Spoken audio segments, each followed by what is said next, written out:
अकबर किला। अकबर किला है। तो ये किला बनवाया किसने था? ये अकबर ने ही बनवाया था, पर मतलब बनवाने का काम का बहुत लोग से बनवाते हैं।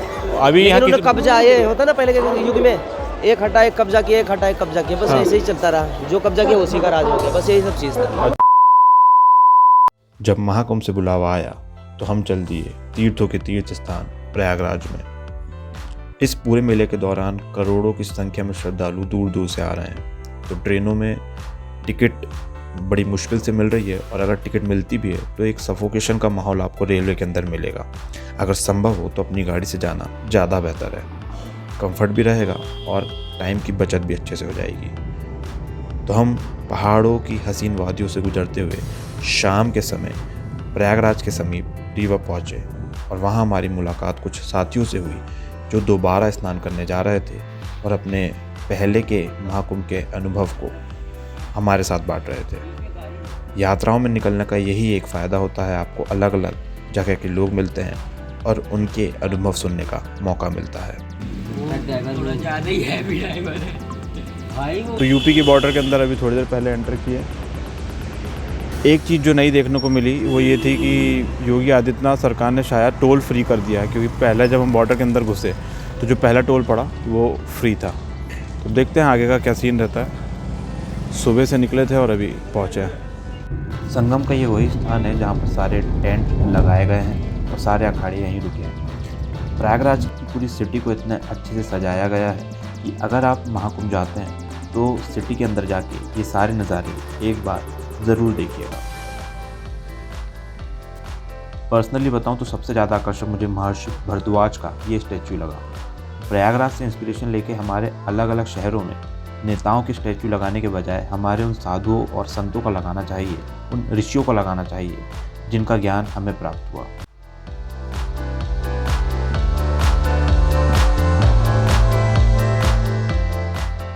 तो प्रयागराज पहुंच चुके हैं और जिस जगह हम रुके हैं वहाँ पे एक पार्क था, तो यहीं आके वीडियो रिकॉर्ड कर रहा हूँ। तो जब सिटी के अंदर आप एंटर करते हो ना ऐसे समय, तो अलग समझ में आ जाता है कि सरकार ने मेहनत की है, और वो दिखता भी है कि जब एक धर्म के पक्ष वाला व्यक्ति सत्ता पर बैठता है तो वो सारी चीज़ों का ध्यान रखता है। और प्रयागराज के अंदर जब आप इस समय एंटर करते हैं तो वो सारी चीज़ें दिखती हैं कि इतने खूबसूरत तरीके से पूरे शहर को सजाया गया है। तो जो बचपन में सुना था ना कि शहर को दुल्हन की तरह सजा दिया गया, तो यहाँ पे दिखाई देता है आपको जब आप आते हैं। तो ठंड बोलूँ तो मध्य प्रदेश के मुकाबले ठीक ठाक ही है, बहुत ज़्यादा नहीं है। अब कल जब स्नान करने जाएंगे तो पता चलेगा कि किस तरीके से करते हैं, क्योंकि ठंडा पानी में डुबकी लगाना थोड़ा सा मुश्किल रहता है। पर अभी मैं देख रहा था कि बहुत सारे जो बाहर के सेलिब्रिटीज़ और एक दो क्रिकेटर भी हैं वो आए और उन्होंने डुबकी लगाई, और जब उनसे इंटरव्यू लिया गया तो उन्होंने यही कहा कि जोश इतना है कि फ़र्क नहीं पड़ता, और बाहर के लोग जय श्री राम बोलते हैं। और अगर यहाँ आने की बात करूँ तो प्रयागराज कोई ऐसी छोटी जगह नहीं है, अपने आप में एक बड़ी जगह है और बड़ा तीर्थ स्थान हमेशा से रहा है। तो ट्रेन, फ्लाइट और बस या रोड से आप आएँ, सारी सुविधा आपको आराम से मिल जाएगी। ऐसा कुछ बहुत ज़्यादा स्पेसिफिकली बताने लायक नहीं है। खैर अभी पता ये चला कि 14 तारीख को पहला स्नान था, तो उस दिन और कल भी भीड़ ज़्यादा थी। आज जब हम एंटर करें सिटी के अंदर तो इतनी भीड़ या ट्रैफिक मिला नहीं, और मुझे ऐसा लगता है कि अब ये कांस्टेंट इसी टाइप का रहने वाला है। जो 3 शाही स्नान है, एक हो चुका, 2 बचे हुए हैं, तो उनमें भीड़ हो सकती है। पर जो मेन भीड़ है वो तो संगम के पास हमें देखने को मिलेगी। पर शहर में अगर नॉर्मल बात करें कि ट्रैफिक कैसा, तो नॉर्मल समझ में आया अभी तो, और जो होगा बाकी कल देखने को मिलेगा। तो सुबह जल्दी उठकर घने कोहरे को चीरते हुए हम चल पड़े संगम की ओर। प्रयागराज के खूबसूरत नज़ारे मनमोहक है। ये पहली बार था जब मैं किसी कुंभ मेले में जा रहा था, और सबसे अच्छी बात ये थी कि ये प्रयागराज में लगने वाला महाकुंभ था। एक धार्मिक व्यक्ति होने के नाते मेरा झुकाव धर्म के प्रति हमेशा रहा है।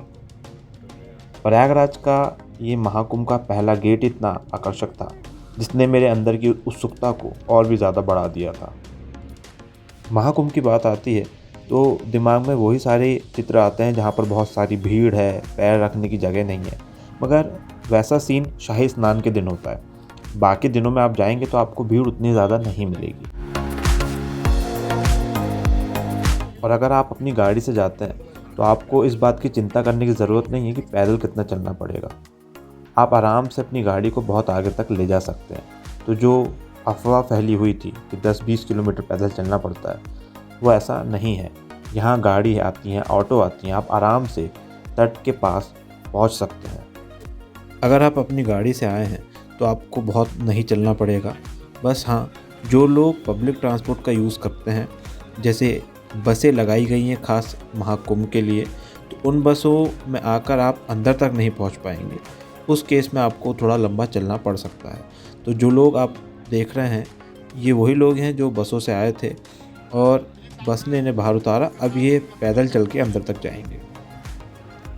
बस ये हो सकता है कि शाही स्नान के दिन भारी ट्रैफिक और भारी पब्लिक के कारण प्रशासन गाड़ियों को अंदर आने ना दे, पर बाकी दिनों में जब भीड़ थोड़ी कम होती है, आप आराम से गाड़ी को अंदर ले जाके पार्क कर सकते हैं। तो सुबह सुबह का टाइम यहाँ संगम के पास आ गए। अभी देखना पड़ेगा कि घाट कितने दूर यहाँ से और है, पर यहाँ व्यवस्था में आपको तो देखिए, इतनी ज़्यादा पब्लिक, इतनी ज़्यादा गाड़ियाँ होने के बाद भी व्यवस्था इतनी अच्छी है पार्किंग की। और ये फ्लोरिंग भी ऐसी की गई है कि कीचड़ ना मचे, क्योंकि यहाँ रेत है और इस तरह के लिए ये पैड भिजा दिए गए हैं ताकि गाड़ियों का आवागमन अच्छे से रहे। तो पार्किंग व्यवस्था बढ़िया है, लोग यहाँ पार्क करके फिर यहाँ से अभी हम पैदल जाएंगे। तो ये हम थोड़े आगे आए हैं, नदी आपको सामने दिखाई दे रही होगी, और अगर इस ब्रिज से हम होके दूसरे साइड जाएं तो वहाँ पर सारे अखाड़े लगे हुए हैं। साधु संत के जितने भी टेंट हैं उस साइड आपको देखने को मिल जाएंगे। अगर आप किसी अखाड़े से जुड़े हुए हैं या किसी साधु संत को अच्छे से जानते हैं तो वहाँ पर वो लोग आपके रहने की व्यवस्था कर सकते हैं। बहुत अच्छी व्यवस्था है, आने से पहले एक बार उनसे बातचीत कर लीजिएगा। तो ये देखिए, ये है पंटून ब्रिज मेरे सामने। नीचे इनके साथ पंटून लगा रहता है, इसलिए इन्हें पंटून कहते हैं। ये जो मटेरियल आप देखते हैं ब्रिज के नीचे, ये इनमें हवा नहीं भरी रहती, ये लोहे के रहते हैं। किसी ने भी इन्फॉर्मेशन दी। जाने का रास्ता अभी समझ में नहीं आ रहा, क्योंकि जब इतने बड़े जगह आप आते हो और इतनी भीड़ के बीच आते हो तो थोड़ा मुश्किल हो जाता है कि एग्जैक्ट लोकेशन ढूंढना। कई बार बोर्ड सामने होते और समझ में नहीं आता। तो नदी के और पास आ गए हैं और ठंडी हवा की लहर जब शरीर पे पड़ती है तो एहसास होता है कि हम जीवित हैं। और अलग अलग राज्यों के लोग दिखाई दे रहे हैं, अलग अलग चेहरे नज़र आ रहे हैं और पूरा भारत यहाँ पे दिखाई दे रहा है। संपूर्ण भारत के दर्शन इस प्रयागराज की धरती पर हो रहे हैं। अब ये सामने नदी है, ये देखिए, यही नदी। अब ये देखना होगा कि कहाँ से जाते हैं और स्नान कहाँ होता है। तो इतने बड़े मेले में बहुत हद तक चांसेस रहते हैं कि आप इधर उधर, कई बार फ़ोन के टावर के पास आ जाओ, पहलावा आपका इंतजार कर रहा है।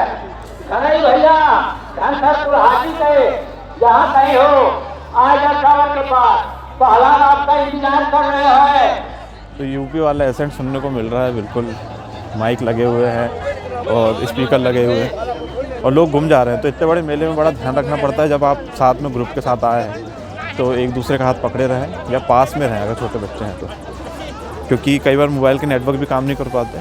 और इतने बड़े उसमें जब अनाउंसमेंट भी होता है तो जिनके लिए बोला जाता है वो लोग ही नहीं सुन पाते। तो अनाउंसमेंट भी हुआ, कई लोगों का हो सकता है उन्होंने सुने हो तो ज़्यादा बेहतर होगा। ये यमुना नदी का तट है। जो लोग नाव में बैठकर संगम के स्थान पे नहीं जाते वो इन्हीं तटों पर स्नान कर लेते हैं।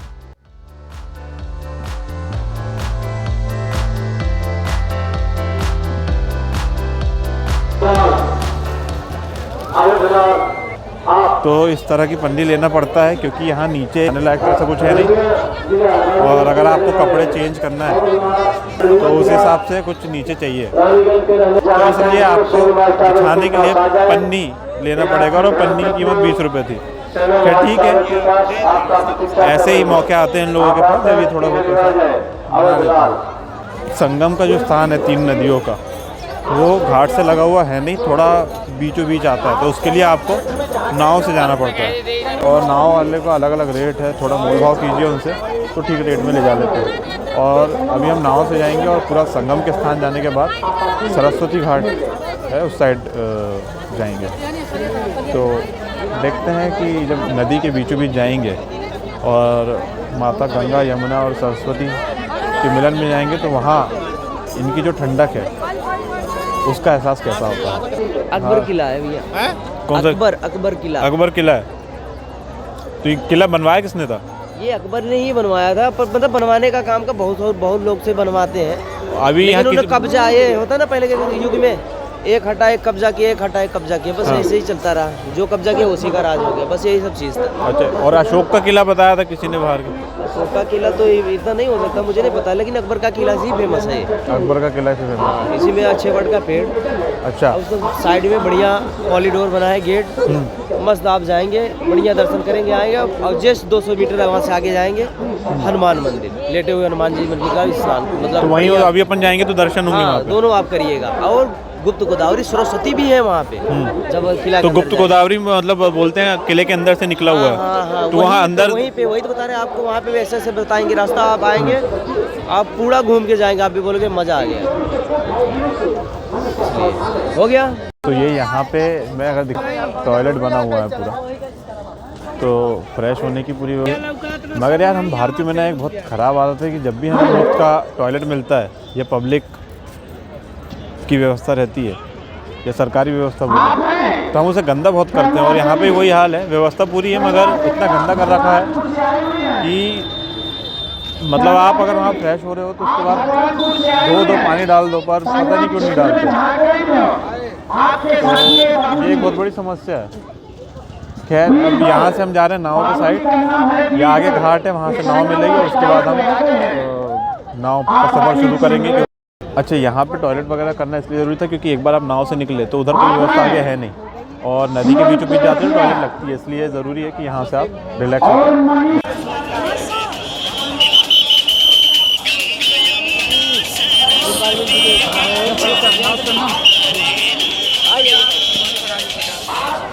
तो ये यमुना नदी पर लगी हुई नाव के पास हम आ गए। अब यहाँ से नाव में बैठ के त्रिवेणी संगम की ओर जाएंगे।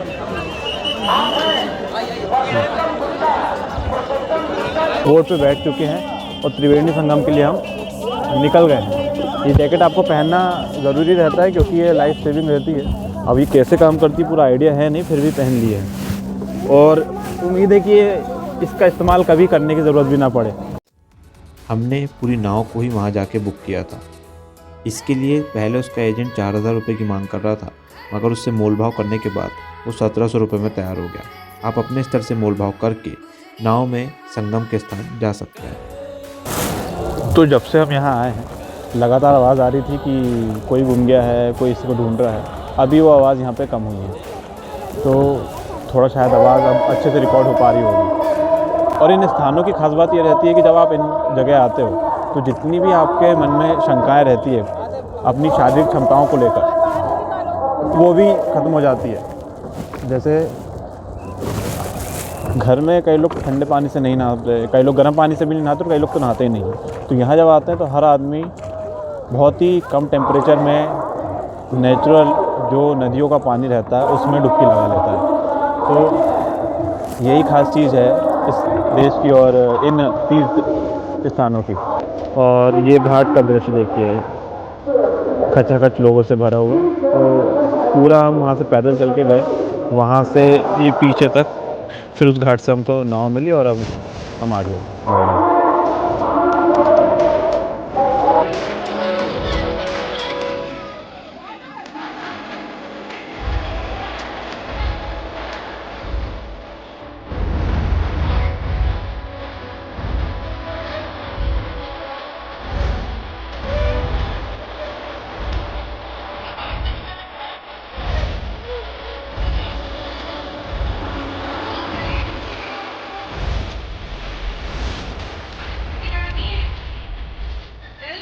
तो स्नान हो गए हैं और पानी बहुत ठंडा था, मगर थोड़ी देर जब आप पानी में रह लेते हैं ना तो उसके बाद बॉडी टेम्परेचर को सेट कर लेती है, तो उतना ठंडा लगता नहीं है।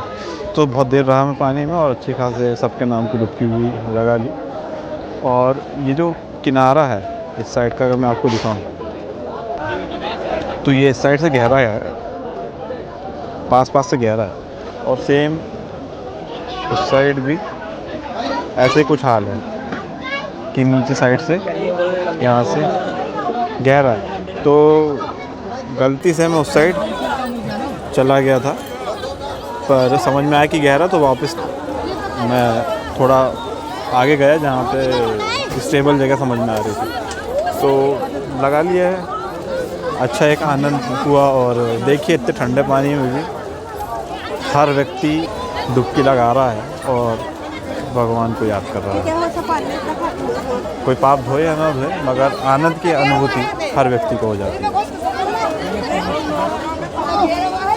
तो डुबकी लगाने के बाद जब आप बाहर आओ ना, तो बॉडी में इतने गूज़बम्स आ जाते हैं कि कपड़े पहनने में भी थोड़ा सा आपको फ्रिक्शन फील होता है, क्योंकि पानी बहुत ठंडा रहता है, पर जो भाव मन के अंदर का रहता है वो एहसास नहीं होने देता कि बॉडी का फील कर रही है। तो शायद यही कारण था। और हाथ पाँव जो होते हैं ना, वो थोड़े से आप जकड़न टाइप की महसूस होती है कई बार, मगर फिर भी अब ये सब कंप्लीट पहन लिए तो बॉडी का टेम्परेचर वापस से नॉर्मल हो रहा है।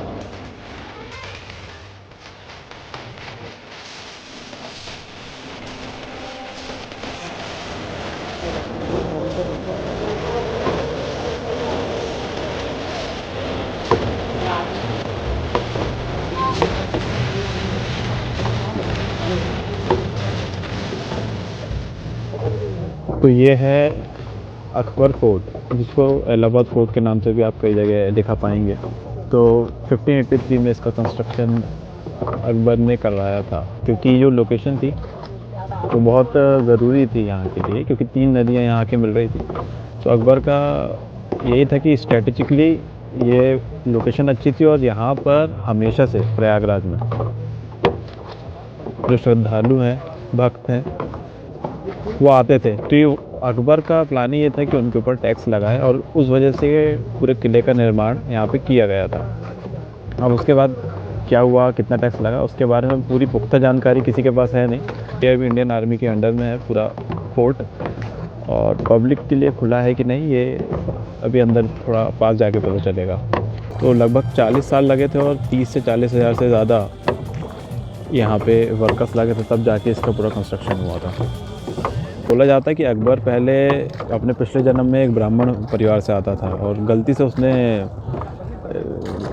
गाय का मांस या गाय का बाल अपने खाने में ग्रहण कर लिया था। उस वजह से उसे दूसरी फैमिली में बाद में जन्म मिला, और अपने मोक्ष के लिए ही ये संगम के तट पर ये पूरा कंस्ट्रक्शन फोर्ट का उसके भाग में लिखा हुआ था, तो उसने करवाया। अब कितने सच हैं कितने झूठ हैं ये आपके ऊपर है, मगर कहानियाँ जो इस तरह की हैं वो अपने आप में रोचक है। और जब इस फोर्ट का कंस्ट्रक्शन हो रहा था तब आसानी से कंस्ट्रक्ट कर भी नहीं पा रहे थे, क्योंकि जो उसकी फाउंडेशन थी बार बार बैठ जा रही थी पानी के अंदर। तो फिर किसी ब्राह्मण ने कहा था कि आप यहाँ पे सेक्रीफाइस कीजिए किसी का, यानी कि बलि दीजिए, और किसी ब्राह्मण ने यहाँ पे अपनी बलि दी खुद से। उसके बाद ये पूरे फोर्ट का कंस्ट्रक्शन हो पाया। तो अभी भी बहुत अच्छी हालत, ये साइड से अगर आप देखेंगे तो यहाँ से थोड़ा टूटा हुआ है, बाकी अपनी पूरी मजबूती के साथ आज भी 400-450 साल बाद ये फोर्ट मजबूती से खड़ा हुआ है। और अलग अलग रास्ते दिख रहे हैं यहाँ पे, जैसे एक रास्ता वहाँ था और एक यहाँ आपको देखने को मिलेगा। तो ये यहाँ पे नाव लगती रही होगी पूर्व के समय जब उनका राज हुआ करता था, और इसके थ्रू अंदर जाते होंगे।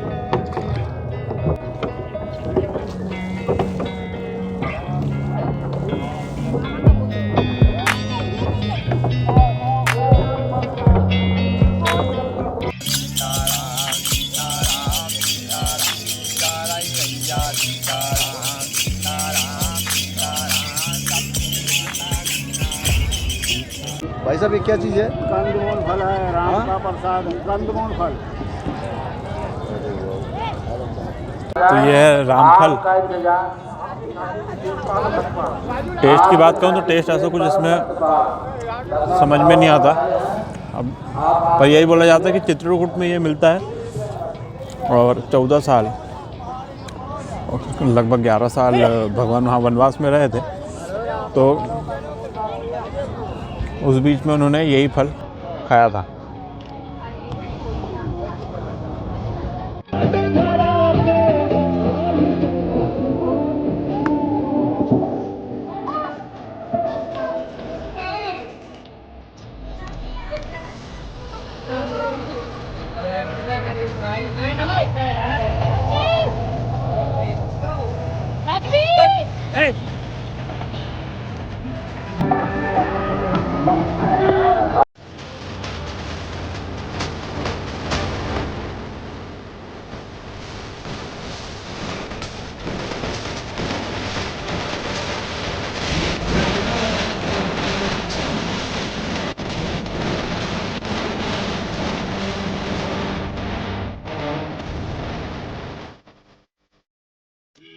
प्रयागराज की इन दीवारों पर आपको अलग अलग चित्रकारी देखने को मिलेगी। कई जगह रामायण का पूरा वर्णन चित्रकारी के माध्यम से किया गया है, तो कई जगह भारत से जुड़ी हुई अलग अलग संस्कृति और सभ्यताओं का चित्रण आपको देखने को मिलेगा।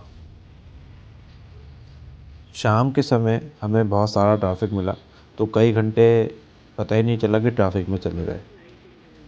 एक चीज़ जो मैंने इस जगह के बारे में अनुभव की वो ये है कि इस नगरी का खुद का एक आकर्षण है जो आपको इस नगरी की ओर खींचता है और आपका मन यहाँ से जाने का बिल्कुल भी नहीं होता। ये अलग अलग जगह से आए हुए अखाड़ों के अस्थायी निवास बनाए गए और इन्हीं के सहारे अनेक जगह से आए साधु संत अपना डेरा लेकर अपने साथियों और शिष्यों को लेकर यहाँ रुके हुए हैं। देखिए ये अद्भुत नज़ारा प्रयागराज की धरती का, मैं बता भी नहीं सकता कि कितना गज़ब यहाँ पे मुझे महसूस हो रहा है। चारों तरफ लाइटें नज़र आ रही हैं, रोशनी ही रोशनी दिख रही है और यहाँ ब्रिज पे हम खड़े हुए हैं।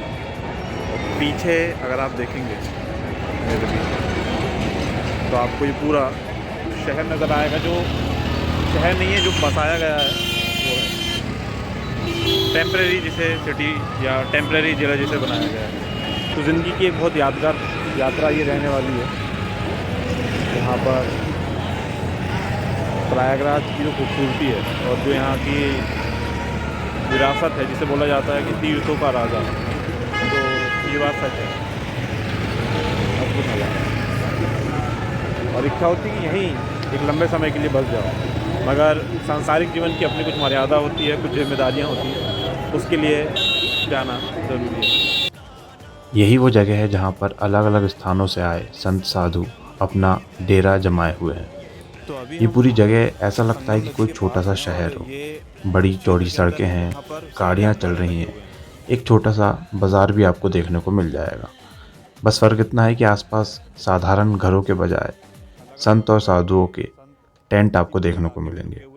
जिन संत और साधुओं के दर्शन होना था, आशीर्वाद प्राप्त करना था, वो हो चुका था, मगर रात का समय होने के कारण कई सारे साधु संत आराम को चले गए थे।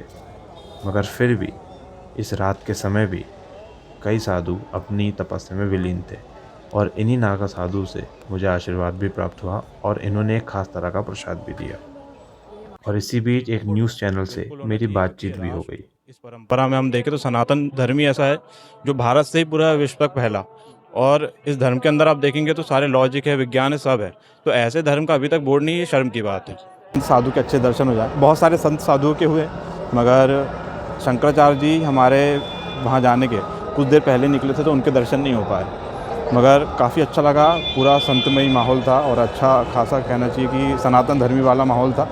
अगर आप सनातन धर्मी हैं और आप धर्म से थोड़े भी जुड़े हैं तो आपको एक बार आना चाहिए, डुबकी लगाना चाहिए और संतों के इस समागम में, इस पूरे माहौल में ज़रूर आना चाहिए। तो अब रात हो रही है, हम यहाँ से सीधे निकल रहे हैं घर वापसी की ओर, और यहाँ से बहुत सारा आशीर्वाद, बहुत सारी नई चीज़ें साथ में लेके जा रहा हूँ और देखते हैं कि ईश्वर की आगे क्या इच्छा होती है। तो प्रयागराज के इस वीडियो में इतना ही। जल्द मिलते हैं अगले वीडियो में।